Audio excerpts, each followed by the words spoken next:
Bienvenue dans l'univers du podcast de Potager Maestro. Ah, les haricots du jardin, pour beaucoup, c'est vraiment le goût de l'été. Mais bon, réussir une belle récolte, ça demande un petit peu de savoir-faire, pas vrai? Aujourd'hui, on explore ensemble comment mettre toutes les chances de notre côté. Absolument. Le haricot, c'est une plante généreuse, mais oui, elle a ses petites exigences, différentes variétés pour différents usages, un semis au bon moment, un peu de soin. On va décortiquer tout ça, oui, pour avoir une récolte abondante. Alors, commençons par le choix. Il y a tellement de variétés, comment on s'y retrouve facilement? On peut simplifier, hein. Disons deux grandes familles. D'abord, les haricots où on mange toute la gousse, les fameux manger tout. Donc, les haricots verts classiques, type fin de bagnole, très fin, ou les haricots beurre, jaunes. Et puis la deuxième famille, c'est ceux qu'on cultive pour les grains. Les haricots à écossais. On les mange frais ou secs. Là, on pense au coco de Paimpol, par exemple, qui est très réputé. D'accord. Et puis il y a aussi cette histoire de haricots qui grimpent et d'autres non. Ça change beaucoup de choses, j'imagine, selon la place qu'on a. Tout à fait, oui. Alors, vous avez les variétés dites naines, comme le contender. Elles font des buissons assez compacts. C'est parfait pour les petits potagers ou même en grands pots sur un balcon. Pratique. Voilà. Et à côté, il y a les variétés à rames. Cobra, Necarcold, ce genre de choses. Eux, ils grimpent. Ils grimpent. Donc, il leur faut un support. Des tuteurs, un filet, un tipi. Ah oui, il faut prévoir la structure. C'est ça. Mais l'avantage, c'est que souvent, ils produisent plus longtemps sur la même surface au sol. Bon, une fois qu'on a choisi sa variété, le semis, c'est le moment crucial. J'ai entendu dire qu'ils sont assez frileux. Oh oui, extrêmement. Le sol, il faut vraiment qu'il soit réchauffé. On vise au moins 15 degrés. Idéalement, même 18. D'accord. Donc, en pratique, ça veut dire attendre mi-mai dans la plupart des régions, quoi. Après les fameux seins de glace. Et pour étaler les récoltes? Très bonne question. Pour pas avoir tous les haricots en même temps, le mieux, c'est d'échelder les semis. Toutes les 2 ou 3 semaines, on peut ressemer un peu, jusqu'en juillet, voire août pour certains types. Et le sol, on le prépare comment? Plutôt riche ou... Justement, pas trop. Alors, un sol léger, ça c'est bien aéré, qui draine bien, c'est parfait.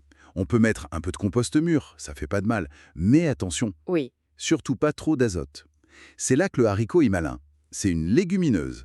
Ça veut dire qu'il capte l'azote de l'air, hop, et il le fixe dans le sol grâce à des petites bactéries sur ses racines. C'est un peu son propre engrais vert. Ah, fascinant. Donc si on met trop d'engrais azotés... Ça fait beaucoup de feuilles, de très belles feuilles d'ailleurs, mais moins de fleurs, et donc moins d'haricots. D'accord, logique. Donc on a préparé le terrain, il fait chaud.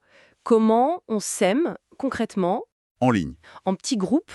il y a deux techniques principales. Ouais. Soit en poquet, on fait des petits trous, 2-3 cm de profond, espacés d'environ 40 cm, et dans chaque trou, on met 3, 4, 5 graines.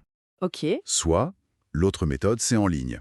On trace un sillon peu profond et on dépose une graine tous les 4 ou 5 cm pour les nains, un peu plus espacé pour les variétés à rames. Ensuite, on recouvre doucement avec la terre, on tasse un petit peu, et surtout, on arrose gentiment pour que ça démarre bien. Et voilà, ça lève. C'est toujours un chouette moment, ça. Après la levée, quels sont les gestes importants? J'entends souvent parler de buter les haricots. Ça consiste en quoi? Ah oui, le butage. Ouais. C'est une très bonne habitude. Quand les plants font, disons, 15-20 cm de haut, à peu près 2 semaines après la levée, on ramène un peu de terre tout autour de la base de la tige. Ça forme une petite butte, d'où le nom. Et ça sert à quoi exactement? Ça les aide à mieux s'ancrer dans le sol. Ils résistent mieux au vent et ça encourage aussi le développement de nouvelles racines. C'est tout bénéfice.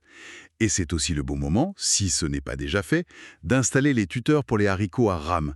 Faut pas attendre que les racines soient trop développées pour pas les abîmer. D'accord, butage et tutorage si besoin. Et l'arrosage, ça c'est souvent là que ça se joue, non? Quelle est la règle d'or? La règle d'or, c'est simple. Toujours au pied. Jamais, jamais sur les feuilles.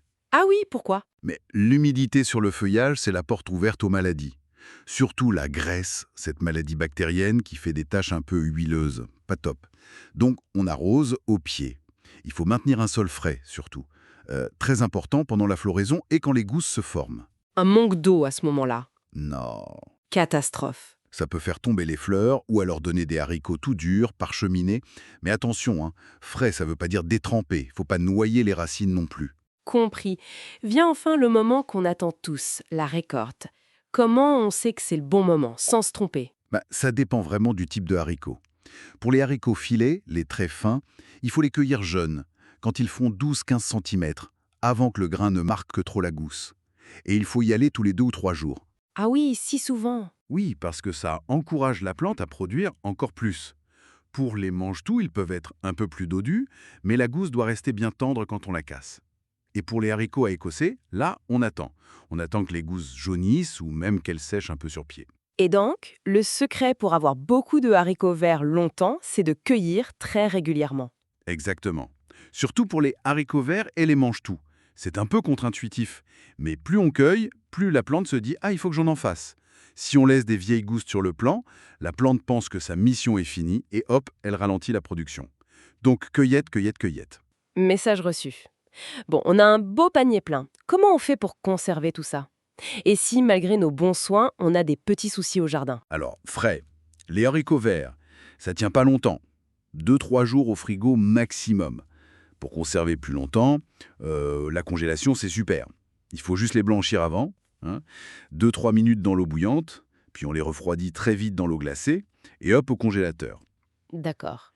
La stérilisation en bocaux, c'est aussi une méthode classique et très efficace.